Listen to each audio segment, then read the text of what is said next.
Girls ഇല്ലാത്തത് കൊണ്ടൊരു ബുദ്ധിമുട്ടുണ്ടായിരുന്നു. അവർ എങ്ങനെയായിരിക്കും സ്റ്റേഷനിൽ ചെന്ന് കഴിഞ്ഞാൽ നമ്മുടെ ഡ്യൂട്ടിയുടെ കാര്യങ്ങളൊക്കെ എങ്ങനെയായിരിക്കും എന്നൊരു സംശയം ഉണ്ടായിരുന്നു അവർക്ക്. പക്ഷേ നമ്മളിപ്പോൾ ഇവിടെ വന്നു കഴിഞ്ഞാൽ ഇപ്പോൾ ഇവിടെ കംഫർട്ടാണ് അവർക്കപ്പോൾ നമ്മളിവിടുത്തെ കാര്യങ്ങളൊക്കെ ഷെയർ ചെയ്യുമ്പോൾ അവർക്ക് വളരെ സന്തോഷമാണ്. കുഞ്ഞുനാൾ മുതലേ വീട്ടിൽ നിൽക്കുമ്പോൾ ഇങ്ങനെ ഫയർ എഞ്ചിനൊക്കെ പോകുമ്പോൾ ഇങ്ങനെ സൗണ്ട് ഇട്ട് പോകുന്നതാണെങ്കിലേ ആഗ്രഹിച്ചിട്ടുണ്ട് ഈ വണ്ടിയിലൊന്ന് കയറാൻ പറ്റും. അന്നൊന്നും ഈ ഫയർ ഫോഴ്സിൽ സ്ത്രീകളില്ലല്ലോ. ഞങ്ങളുടെ സാറുമാരോട് പറഞ്ഞൊരു കാര്യമുണ്ട്, നിങ്ങളൊരാളുടെ ജീവൻ രക്ഷിച്ചിട്ട് ഇറങ്ങുമ്പോൾ കൂടെ നിൽക്കുന്നവർ പ്രിയപ്പെട്ടവരായിട്ടുള്ളവർ പ്രത്യേകിച്ച് നമുക്ക് അവർക്ക് പ്രത്യേകിച്ച് മറുപടി ഒന്നും കാണത്തില്ല, ജസ്റ്റ് വന്ന് നമ്മളൊന്ന് കെട്ടിപ്പിടിക്കത്തേ ഉള്ളൂ. ദുർഘടഘട്ടങ്ങളിൽ താങ്ങാകാൻ ജില്ലയ്ക്ക് ഇനി 4 വനിതകളും ഉണ്ടാകും. ഫയർഫോഴ്സിലെ ആദ്യ വനിതാ ബാച്ചിലെ 80 പേരിൽ 4 പെണ്ണുങ്ങൾ പത്തനംതിട്ട ജില്ലാ ഫയർഫോഴ്സ് ഓഫീസിലുണ്ട്.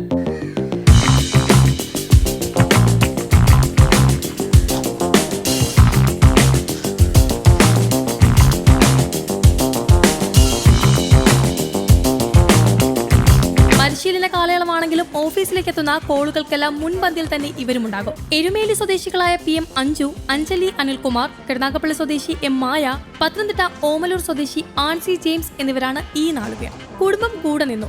കേരള അഗ്നിരക്ഷാ സേനയുടെ പത്തനംതിട്ട നിലയത്തിലേക്ക് ചരിത്രത്തിൽ ആദ്യമായിട്ട് 4 വനിതാ ഫയർ വുമൺ ഓഫീസേഴ്സ് എത്തിയിട്ടുണ്ട്.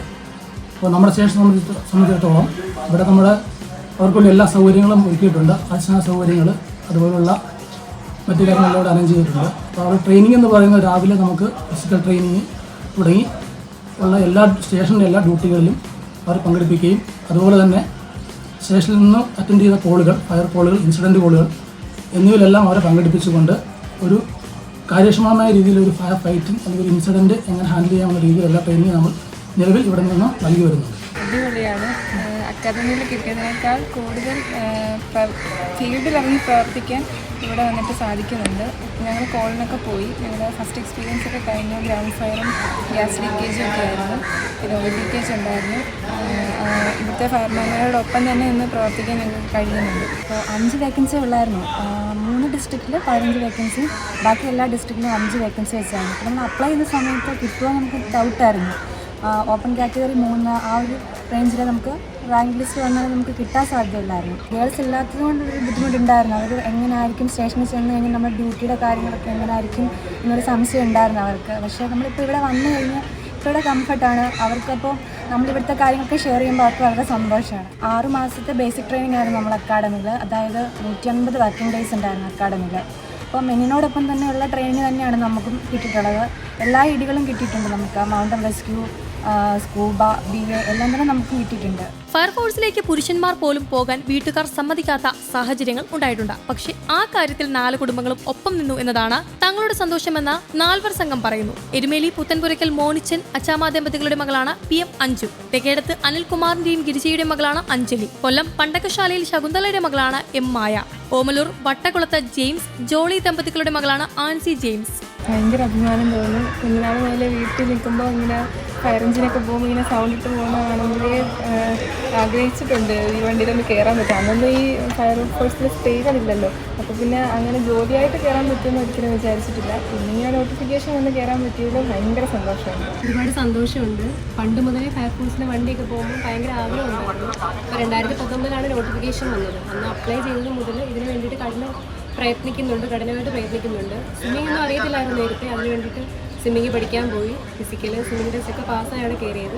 കൂടെയുള്ള സഹപ്രവർത്തകരും എല്ലാം നല്ല രീതിയിൽ സപ്പോർട്ട് ചെയ്യുന്നുണ്ട്. അവർ വർക്ക് പ്ലേസിൽ പോയി കഴിഞ്ഞാലും നമ്മുടെ കൂടെ ഇന്ന് കാര്യങ്ങളെല്ലാം പറഞ്ഞു തരുന്നുണ്ട്. ട്രെയിനിങ് സമയം ആയതുകൊണ്ട് തന്നെ കൂടെ നിന്ന് കാര്യങ്ങളൊക്കെ നോക്കി പഠിച്ച് നമ്മൾ ചെയ്ത് ബെറ്ററായിട്ട് വരുന്നതേ ഉള്ളൂ. അപ്പം എല്ലാവരും നല്ല സപ്പോർട്ടാണ് നമുക്ക് തരുന്നത്. ഒരുപാട് സന്തോഷമുണ്ട്. എനിക്ക് നല്ല പ്രൗഡായിട്ടാണ് തോന്നിയത്. കാരണം നമ്മൾ കുഞ്ഞുനാൾ മുതലേ വണ്ടി ഇങ്ങനെ പോകുമ്പോൾ നമുക്കിതിൽ സ്ത്രീകളില്ലാത്തൊരു ഫീൽഡാണ്. അപ്പോൾ ഇതിലേക്ക് അല്ലെങ്കിൽ ഇങ്ങനെ ഒരു ഇവരുടെ ഒപ്പം നമുക്ക് വർക്ക് ചെയ്യാനായിട്ട് ഇങ്ങനെ കയറി പോകാൻ സാധിക്കും നമ്മൾ ഒരിക്കലും പ്രതീക്ഷിച്ചിട്ടില്ല.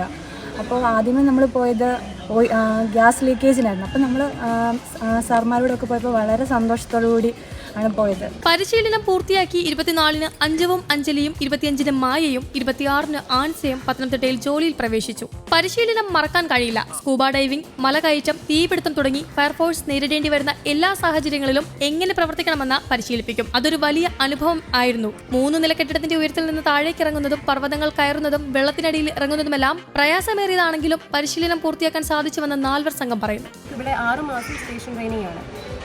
നമ്മളൊരു സ്പോട്ടിൽ പോയാൽ കോളിൽ പോയി കഴിഞ്ഞാൽ അവിടെ എങ്ങനെ വർക്ക് ചെയ്യണം എന്നുള്ള കാര്യങ്ങളൊക്കെ നമ്മളിവിടെ സ്റ്റേഷൻ ട്രെയിനിങ്ങിൽ ആണ് പഠിക്കുന്നത്.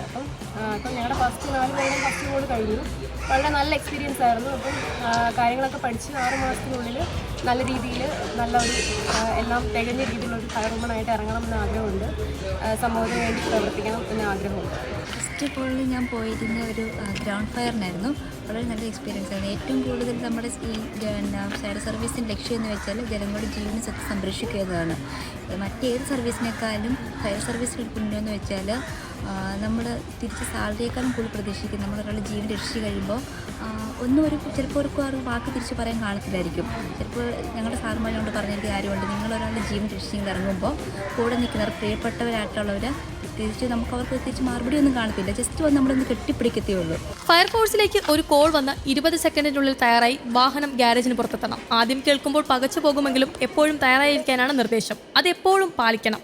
മുൻപ് സിവിൽ ഡിഫൻസിൽ, ഫയർഫോഴ്സിലും പോലീസിലും ചേർന്ന് പ്രവർത്തിച്ചിട്ടുണ്ട്. പ്രളയത്തിലും കോവിഡ് സമയത്തെ ഇത്തരം പ്രവർത്തനങ്ങളിലും ഈ മേഖലയോട് ഇഷ്ടം തോന്നാൻ കാരണമായിട്ടുണ്ടെന്ന് എം മായ.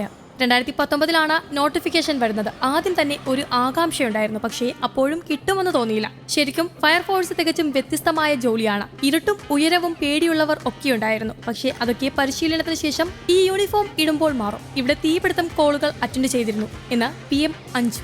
പേടിയൊക്കെ ആദ്യ പരിശീലനത്തിൽ തന്നെ പാടെ മാറി. മറ്റെല്ലാ സേവന മേഖലയിൽ നിന്നും വ്യത്യസ്തമാണ് ഫയർഫോഴ്സ്. ഒരുപാട് നെഗറ്റീവ് കമന്റ് സ്ത്രീകൾ ജോലിക്ക് കയറിയതിനെ കുറിച്ച് കാണുന്നുണ്ട്. പക്ഷേ പുരുഷനെ പോലെ തന്നെ ജോലി ചെയ്യാൻ സ്ത്രീകൾക്കും സാധിക്കും. ആദ്യ ബാച്ചിലെത്തിയതിൽ അഭിമാനമുണ്ട് എന്ന് അഞ്ജലി അനിൽകുമാർ. പുരുഷന് നൽകുന്ന അതേ പരിശീലനം തന്നെയാണ് സ്ത്രീകൾക്കും ലഭിക്കുന്നത്. അത് പൂർത്തിയാക്കിയാണ് ജോലിയിൽ പ്രവേശിച്ചത്. സ്ത്രീകൾക്ക് സാധിക്കാത്തതായി ഒന്നും തന്നെയുള്ളതായി തോന്നിയില്ല. തൃശൂരിലായിരുന്നു പരിശീലനമെന്ന് Ancy James. News desk, Kerala Kaumudi.